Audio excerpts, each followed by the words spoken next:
On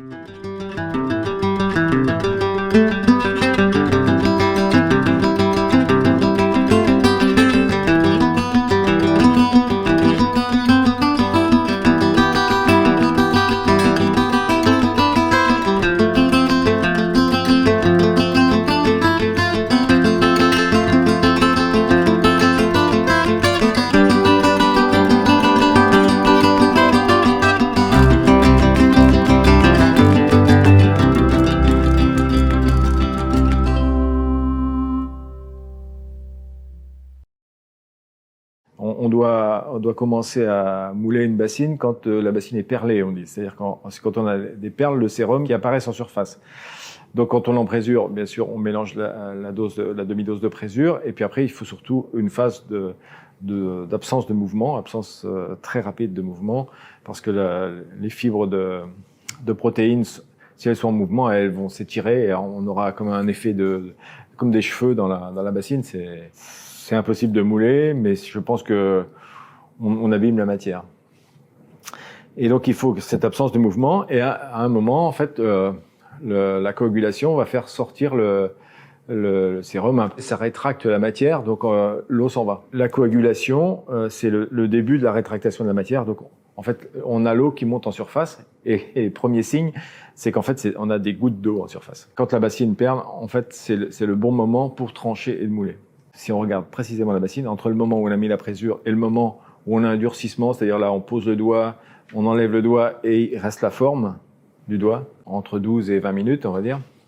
Et normalement on multiplie par ce temps, entre la dose de présure et le temps où le premier durcissement se fait, on multiplie par 4.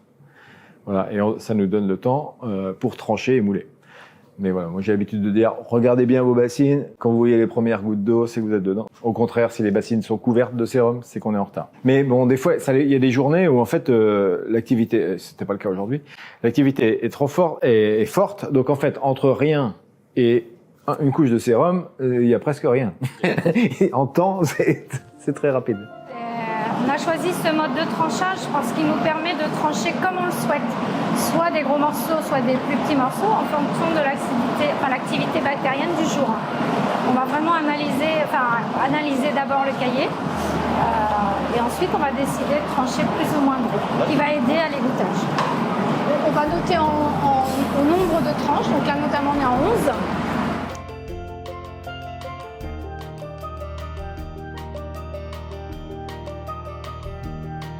Un tranchage fin va permettre l'évacuation du sérum plus vite. Moins vous tranchez, plus c'est la matière qui doit étreindre. Plus vous tranchez, plus vous provoquez de passage pour le sérum.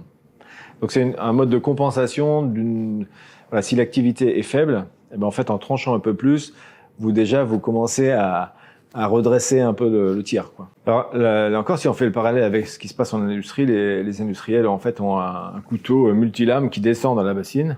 Donc aujourd'hui c'est mécanisé, donc ça descend dans la bassine et du coup c'est standard. Donc on voit bien le côté absence de flore native, même si c'est au lait cru. Le lait cru administratif, c'est du lait qui n'a pas été chauffé au-delà de 40 degrés. Et c'est bien ce que fait l'industrie, même les petits industriels. Donc le lait arrive, il n'est pas en activité, même si c'est du lait cru, hein, puisque il a été réfrigéré pendant 2 jours, voire 60 heures. Donc il arrive, il est stressé, enfin les bactéries ont très peu d'effet. Donc le cocktail bactérien qu'ils ajoutent fait qu'ils arrivent à toujours trancher pareil. Nous, on n'est pas dans ce cadre-là, donc le lait tous les jours est variable. Donc on va adapter notre tranchage. Il ne doit jamais être inférieur à 2,5 cm. Vous avez sans doute vu que c'était plus large que ça. Et donc ici, c'est jamais moins de 5 cm, mais ça peut aller 7 cm. Et alors quand on passe de 5 à 7, il faut savoir qu'on tranche 2 fois moins. Si on regarde la taille des morceaux, c'est entre 5 et 7, on dirait c'est presque pareil. Non, c'est vraiment très différent. Quand on est en 13 lames ou des fois on est à 9, voilà, on est à 9 coups de lame dans chaque sens, ou 13, c'est vraiment très différent. Donc on essaie d'adapter. Ce matin, l'activité était plutôt lente. En fait, il y a eu sûrement un tranchage plus rapproché, mais en général, jamais moins de 5 cm. Autrefois, si on fait... il n'y avait pas de tranchage du tout, hein. Il ne faut pas que ça éclate la matière, il faut que ça la coupe proprement. Donc chacun trouve sa solution. Il ne faut pas que ça abîme les bassines non plus. Donc c'est toujours, c'est toujours un compromis.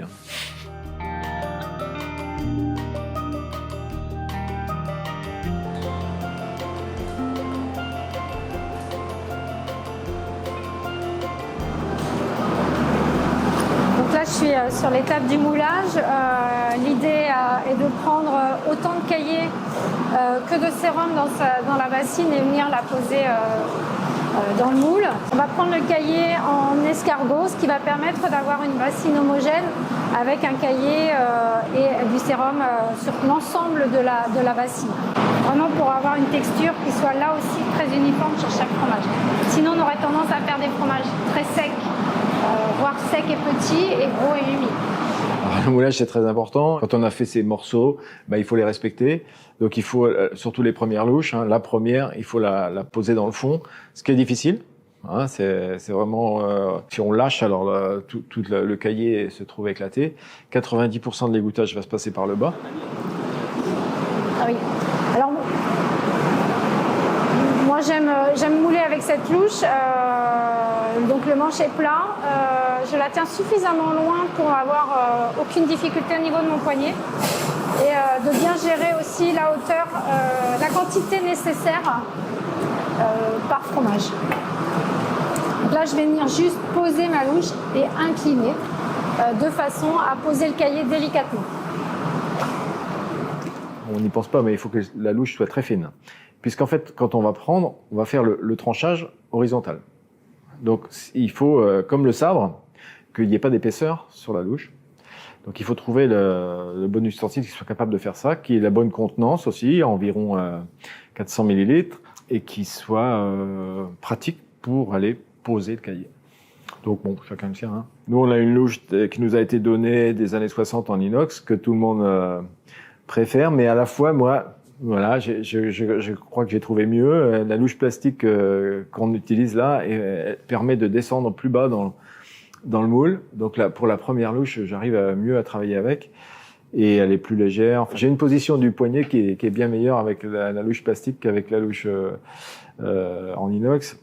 Alors l'inox aussi, voilà, je trouve un peu coupant au bout d'un moment dans le creux de la main, alors que le plastique plus léger, plus arrondi, plus... Alors pour un moulage réussi et confortable, j'ai envie de dire qu'il faut déjà avoir une bonne position de travail, donc être bien droit. On a la chance d'avoir un équipement qui est très très bien, les bassines sont à notre hauteur, donc on voit que Cindy est bien droite. Il faut bien tenir la louche assez loin de façon à ce que le poignet ne souffre pas trop. La difficulté de cette étape, c'est de répartir le cahier uniformément sur l'ensemble des 860 fromages de ce matin. On est contraint d'avoir un rythme de moulage puisque si on veut conserver les horaires et faire le suivi du process, il faut que le moulage soit fait dans des temps respectifs. Alors, il ne faut pas oublier que dans cette salle, il fait 31 degrés là ce matin. Voilà aussi pourquoi on travaille en t-shirt et qu'on a bien chaud. Alors cette température, elle est nécessaire pour l'égouttage de nos fromages. Et ça, on va rester à cette température toute la journée. Alors pour le moulage, nous avons l'obligation de faire 5 louches minimum et d'attendre 40 minutes entre chaque louche. C'est un temps minimum, mais à la fois c'est un temps technologique. Si on raccourcissait ce temps, la 5e louche, on ne saurait pas la poser, donc ça n'a pas d'intérêt. Quelquefois, ça nous arrive sur des fabrications de printemps, ou fabrications un peu plus longues, d'être à 50 minutes entre chaque louche, ce qui nous laisse davantage de temps pour gérer l'ensemble des tâches qu'il y a à faire dans le moulage et puis l'emprésurage.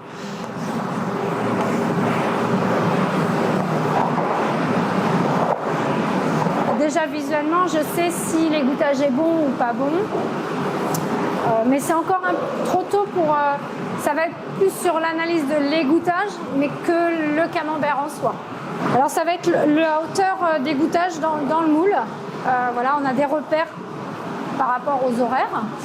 on va savoir si on doit ajuster ou pas cette température. À ce stade, c'est la seule chose qu'on pourra changer, la température. Donc là, sur la fabrication actuelle, on est sur un égouttage qui me semble plutôt bien. J'attends de voir encore 1 heure ou 2 pour pouvoir aviser si on fait un changement de température ou pas. Alors on pourra augmenter légèrement la température, mais sinon il faudra être patient. On aura une retourne plus tardive. Mais ça ne veut pas dire qu'on va pas réussir nos fromages. On va pas toucher à l'hygrométrie parce qu'en fait on a quasiment toute la surface qui est couverte d'eau par les moules les uns à côté des autres. Donc l'hygrométrie elle est quasiment maximum. On a joué quand même là-dessus parce que c'était très pénible d'avoir, quelquefois on avait la buée au carreau partout, enfin, on avait une hygrométrie à 100%. Ça n'avait pas d'incidence négative sur les fromages. Hein. Voilà. Par contre, pour y travailler, c'est difficile. Donc on a travaillé sur l'extraction de l'air, ce qui nous oblige à maintenir un peu plus de chaleur, mais il y fait quand même bien meilleur depuis. Alors, parce qu'en fait, avant, on avait le stockage du lait qui était dans la salle de fabrication.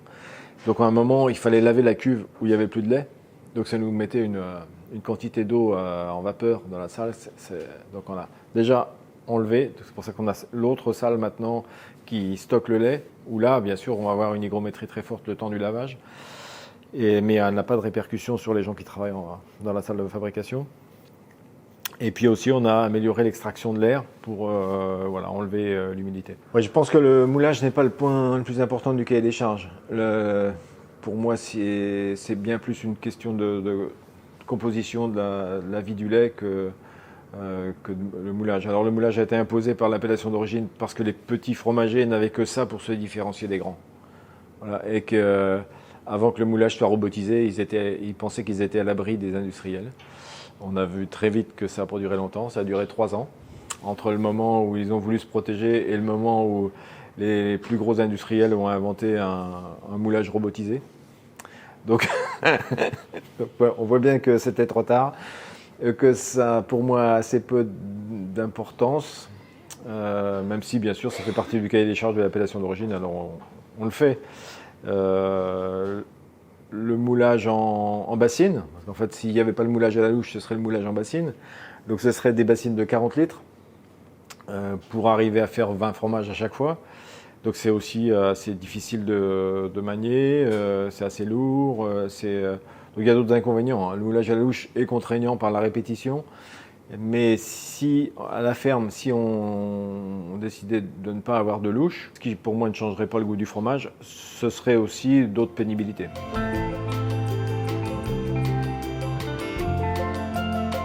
Donc le moule est en plein à midi, midi un quart, midi et demi, en fonction des jours et de la rapidité à laquelle ça s'est passé.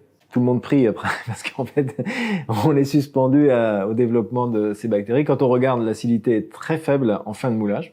Si on prend la mesure d'acidité dornique des derniers laits qu'on va mettre ou du premier sérum qui coule, en fait, on n'a quasiment pas d'acidité. Cette acidité, pourtant, elle est nécessaire à la deuxième partie du fromage, c'est-à-dire à l'égouttage de cette rétractation, cette étreinte de la matière qui va se faire par les caséines suffisamment nombreuses et fortes qui vont faire sortir le sérum. Et là, c'est là qu'on reconnaît si on a un bon lait ou pas, c'est-à-dire que si on n'a pas 35 grammes de matière protéique par litre, ça va fuir, on va avoir plein d'éléments qui vont partir. Donc là, on retrouve la qualité de la vache normande. Hein. Mieux elle est nourrie, plus elle a de chance, plus le taux protéique a de chance d'être élevé aussi, ça nous aide.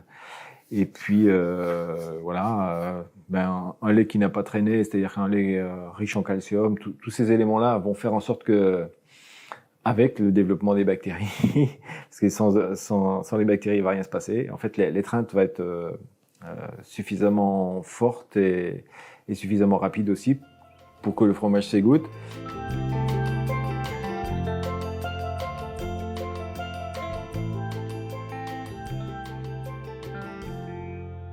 Le risque, c'est que cet égouttage ne soit pas suffisant et qu'à l'intérieur, on piège des poches de sérum.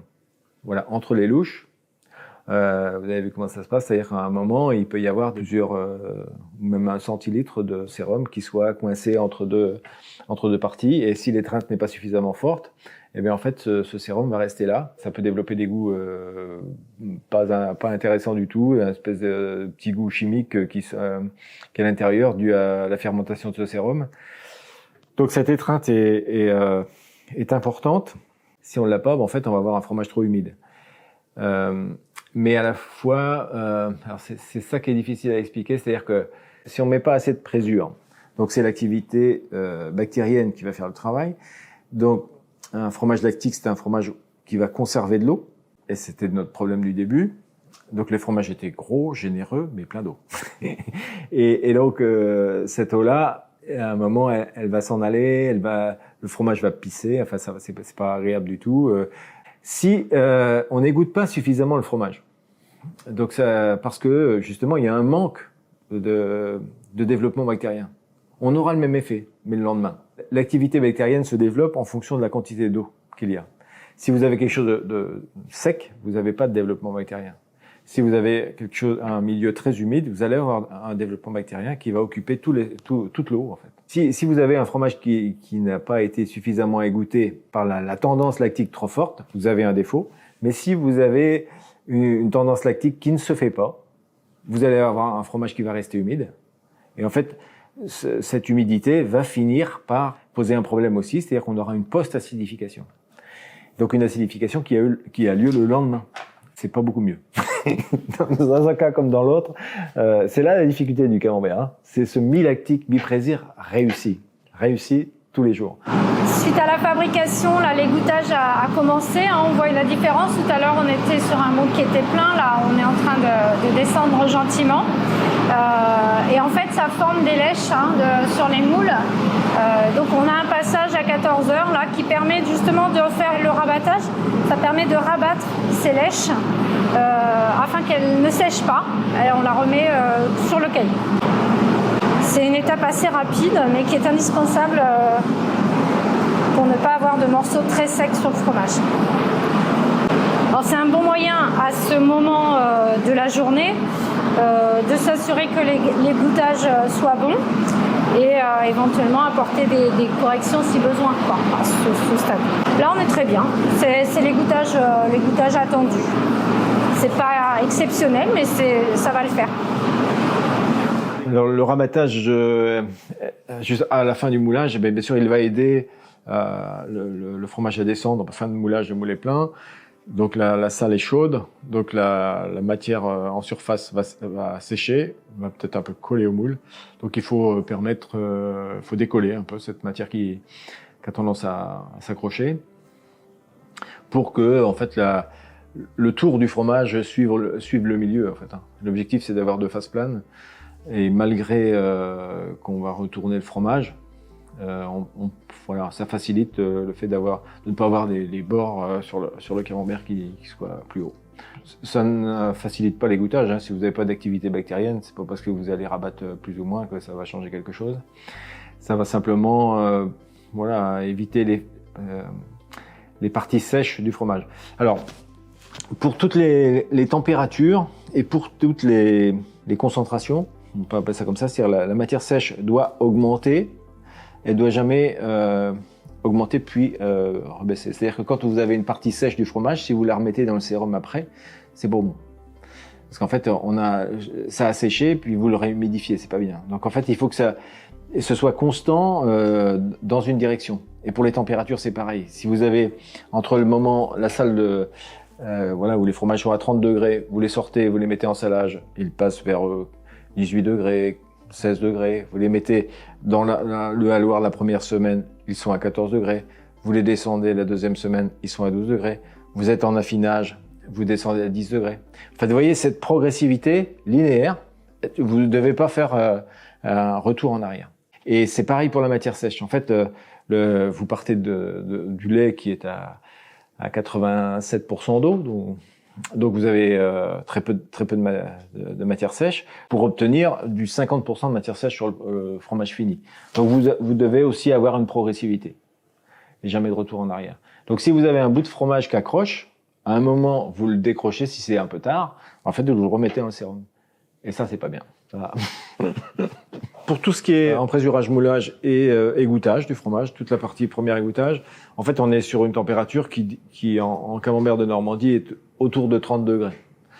Alors, quand je dis autour, on peut monter jusqu'à 31. J'ai vu même des salles à 32, mais ça peut être 27 aussi. Là où, en fait, on va gérer l'activité bactérienne du lait.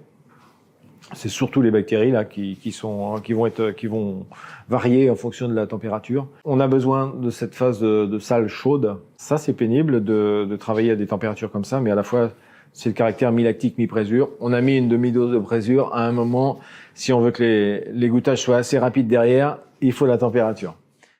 Quand on fabrique, il faut analyser énormément, observer. Là, c'est vraiment deux choses très importantes. Effectivement, hier, dans la fabrication, on s'est rendu compte que ça allait bien. Mais par contre, un égouttage un petit peu plus long que d'habitude. Donc, ce qu'on a fait, on a corrigé la température de la salle en augmentant de 0,5. Donc, c'est pas énorme. Mais par contre, on a vu le résultat juste après, dans les heures qui ont suivi. Voilà, donc chaque point sont importants, aussi petits soit-il, pour cette fabrication. Et le résultat, donc suite à ce changement, on a remarqué une amélioration de l'égouttage. Alors effectivement, il faut faire attention, il ne faut pas aller non plus trop vite, il faut vraiment faire des corrections très douces, dans un sens ou dans l'autre. Soit on a des fromages très humides ou trop secs, donc c'est plus facile de corriger un fromage humide qu'un fromage trop sec. On a deux paramètres qu'on peut changer sur notre fabrication. Ça va être la température ou le tranchage. C'est-à-dire un tranchage plus gros ou plus petit, des morceaux qui vont aider à l'égouttage, ou bien cette température de salle. Donc là, on est sur la dernière étape de la fabrication pour aujourd'hui, en tous les cas. Donc c'est la retourne. On a atteint un taux d'acidité qui atteint les 80 d'acidité dornique. Ce qui nous indique que c'est un bon moment où on peut retourner et ensuite, bien sûr, on va analyser l'égouttage de notre fromage. En tous les cas, là, on est parfait, donc on peut retourner. Et ensuite, on va plaquer les fromages pour éviter qu'ils sèchent pour la nuit, ce qui leur donnera aussi une trace bien plane. On incline le moule pour appliquer le fond du moule et le retourner par la suite. Il va continuer à s'écouter comme ça toute la nuit. On retirera les moules demain matin. Et là, on aura un camembert avec un égouttage parfait. Donc, on va retourner le fromage pour que les deux faces soient planes.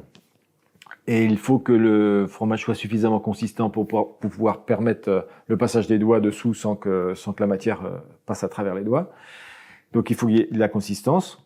Donc là on fait un suivi d'acidité. En général c'est vers 80 à 85 degrés d'acidité dornique qu'on va pouvoir retourner le fromage. On peut retourner en dessous de 80. Quelquefois l'acidité n'est pas là et l'égouttage est bon. Voilà, donc ça c'est encore un petit peu une appréciation du fromager. Mais si on retourne trop tard, si c'est trop acide, en fait on aura la matière qui sera trop consistante. C'est comme le blanc d'œuf, s'il est pris, il est pris.